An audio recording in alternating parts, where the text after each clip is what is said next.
Dear readers of the European Sting, there's one thing that drew my attention last week. The new remake at the theaters of Brussels of the old-time classic play, Caligula. The protagonist this time is no other but the modern Iron Lady that is spreading fear in her clumsy walk, the infamous Angela Merkel. Nobody can doubt about the quality of this masterpiece when the director is no one else but the maestro Wolfgang Schuman, who will always be remembered for his eternal "A Thousand Ways to Transform Greece into Afghanistan," "Let the Capital of Portugal be Ouagadougou," and "Spain will not become the new El Alamein." Last week we all watched the German version of Caligula in action, attacking ruthlessly Cyprus and devastating an entire European nation, in order to have the driver's seat on a disgusting table, where the natural resources of the island are being served. Obsessed by the quest for the absolute and poisoned by contempt and horror, as the writer of the play Albert Camus would say, the modern protagonist of Caligula decided not to participate in this bailout. The Germans did not act this time like being Mother Teresa giving money to the poor, the fact that Mother Teresa never gave money with huge interest being a whole different discussion. Their excuse was that they did not want to save the Russian laundry money at the island. Fair enough. So, Germany does not want to help. "It is okay, Mom," said little Nicholas from Nicosia. "We have the remaining 15 Eurozone members and the IMF to save us like they did with Greece and Portugal." "Who taught you this crap, son?" Apparently, Eurozone is not composed by 17 countries but by one, the rest 16 being only slaves at Caligula's palace. If Germany does not want to help, nobody wants to help, and thus the Cypriots were left on their own, blackmailed to perform an unprecedented haircut in all savings of their citizens, or they are left to go bankrupt.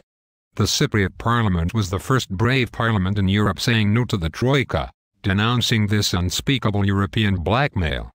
At the same time, the Cypriot Minister of Finance went to Kremlin to ask from his Orthodox brothers the well-expected help, giving to Russia in return literally earth and water.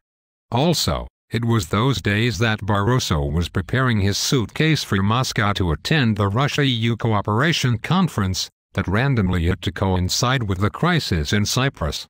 It seems that the only one that did not go to Moscow last week to meet Medvedev was Britney Spears.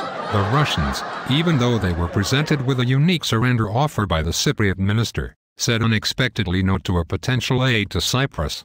The reason is that Medvedev and Barroso probably had already come to an agreement in Moscow, a bigger covert plan on how to make the most from the economic catastrophe of the island.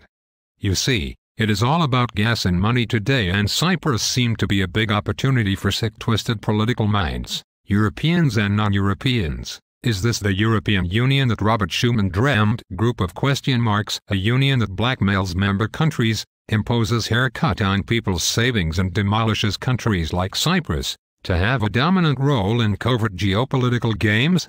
This is not the European Union that once stopped European peoples from getting into a new war. This is the Muppet Show. Until when Germany will act as the modern Caligula spreading terror in Europe without the slightest democratic legitimization? Albert Camus, the writer of the controversial eternal play Caligula, used to say that one cannot destroy without destroying himself. Unfortunately, if something does not happen fast, the Eurozone will not last for long. The economical and social pressure.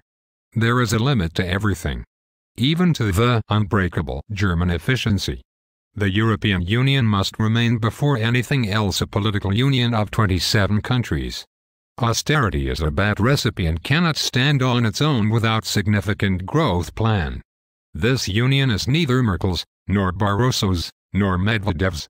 It is a democratic union of 500 million people that will never tolerate the sadist speculative games of any modern Caligula. Until next week, join the hive.